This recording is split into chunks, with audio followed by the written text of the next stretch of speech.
Mas ini sudah meneliti rekaman suara kan, rekaman percakapan itu ya. Betul. Abang Mas nggak melihat ada indikasi pemerasan yang dilakukan tersangka saat ini, Bang? Begitu. Saya melihatnya iya. Saya melihatnya iya. Ya, karena kalau kita bicara bedah pasal pemerasannya, unsur-unsur pidananya, ya, dengan sengaja, dengan memaksa, ya, dengan melakukan ancaman kekerasan psikis dan psikis loh Mas. Nggak hanya fisik doang. Saya bunuh kamu, kalau saya saya ancam kamu, kalau nggak kamu kasih, saya sebarkan foto dan video kamu, misalkan contoh. Paham ya?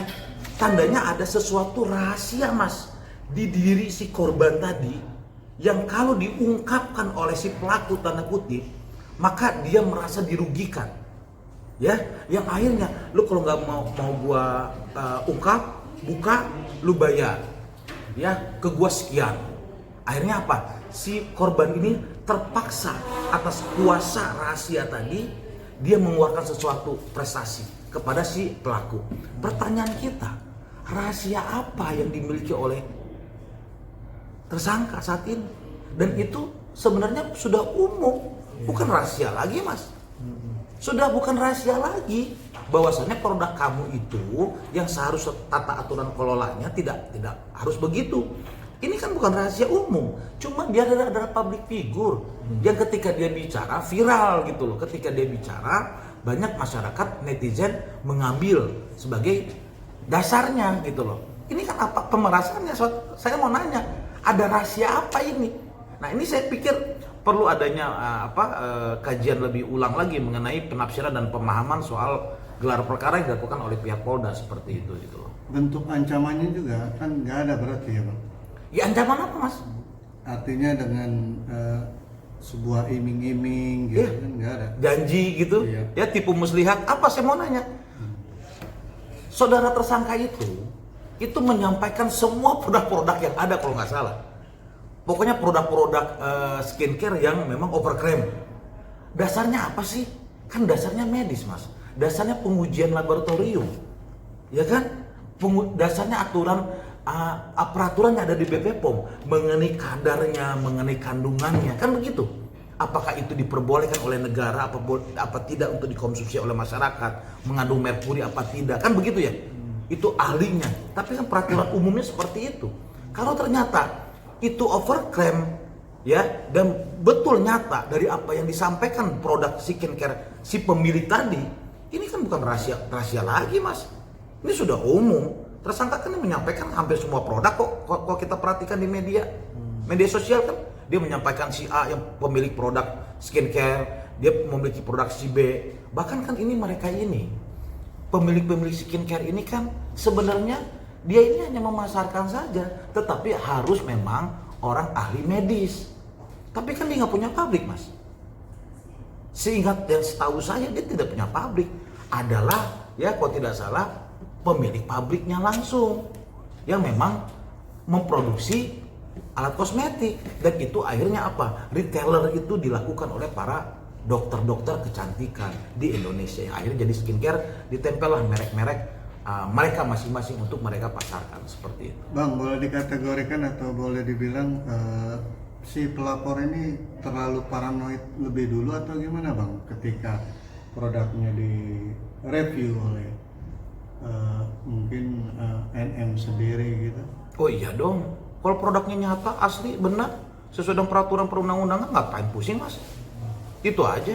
Kita misalkan contoh, maaf ya, kita si Masnya sekolahnya benar, SD-nya benar, SMP-nya benar, SMA-nya benar, lega, ijazahnya ada semua, ujian beneran Mas, gitu loh. Lalu ada orang nih si Masnya rekan bilang, wah itu ijazahnya palsu. Kalau Masnya benar, ngapain pusing Mas? Ngapain harus mengklarifikasi? Abaikan saja orang-orang tersebut. Karena memang kita benar, ya kan? Tapi kan nyatanya kita belum tentu benar ini produknya. Ketika memang tidak benar, apa? Secara psikis orang akan mencari pembenaran. Itu aja kok menurut saya. Simpel aja kok. Kok kita benar, yakin saja Mas. Ngapain dia harus, mohon maaf ya, akhirnya dia meminta saudara NM gitu kan, karena memang tadi mungkin reviewnya dia tuh sangat ditunggu oleh masyarakat, ya. Mungkin lisannya NM ini dahsyat, nggak bisa mempengaruhi netizen gitu dalam menggiring persepsi dan opini gitu loh. Yang akhirnya ini pasar juga bagi dia. Ini kan nggak baik menurut saya. Kalau yakin ngapain mas? Coba endorse saja bener-beneran. Gitu maksud saya endorse saja gitu. NM ini di endorse oleh pihak beliau gitu loh. Sebagai dutanya misalkan. Tapi syaratnya misalkan ya si NM meminta syarat harus sesuai dengan ketentuan perundang-undangan yang berlaku. Ini kan sangat baik banget kalau begini iklimnya. Tapi kan kalau begini saya melihat juga tidak ada itikat tidak baik juga. Ya, mohon maaf gitu loh. Ada itikat tidak baik juga dari pihak pelapor, ada something wrong menurut saya yang dia tutup-tutupi ya, yang dikhawatirkan produknya tadi itu tidak baik gitu loh di masyarakat. Ini kan real yang kita bisa lihat baca secara umum kan seperti itu mas. Ya bang, terakhir bang, alasannya dari pengacara RG bilang duit 4M ini diberikan untuk membungkam ucapan-ucapan Niki, narasi Niki yang sangat mengganggu mental psikis dari keluarganya bang. Gimana tuh bang? Kok bisa dikatakan kategorikan ke pemerasan gitu bang? Kalau memang itu alasannya ya? Iya, sekarang gini mas, kita juga kan harus juga menganalisis nih penjelasan dari pihak PH-nya di sana. Ya terkadang penjelasan lisan dengan penjelasan formil itu berbeda. Kan juga konyol mas. Misalkan yang dilaporkan oleh PH tersebut adalah pemerasan tapi penjelasannya untuk menutup membungkam lisannya dari saudara NM. Ini kan nggak match mas. Ini dikaji sebelumnya nggak kan begitu?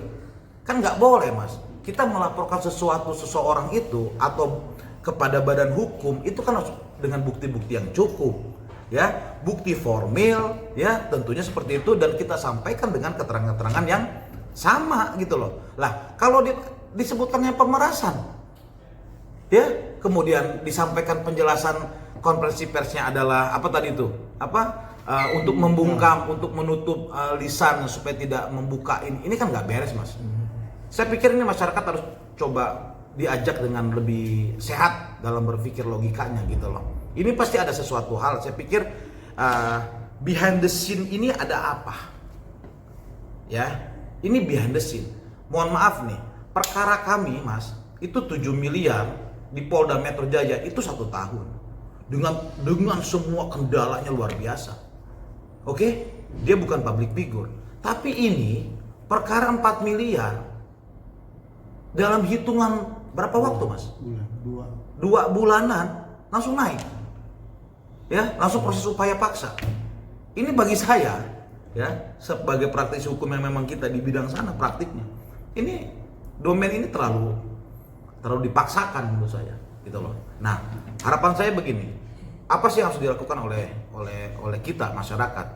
Kalau memang ada produk-produk yang memang overclaim, ya masyarakat bisa melakukan pengaduan, bisa melakukan pelaporan.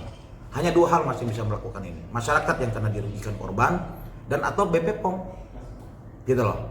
Ini kan mekanismenya seperti itu. Ini bisa diancam dengan Undang-Undang Perlindungan Konsumen. Kalau ternyata overclaim produk si pelaku ini atau produk si korban ini atau si pelapor ini, ya ini harus dilakukan oleh masyarakat gitu loh, agar social control pun terjadi gitu loh.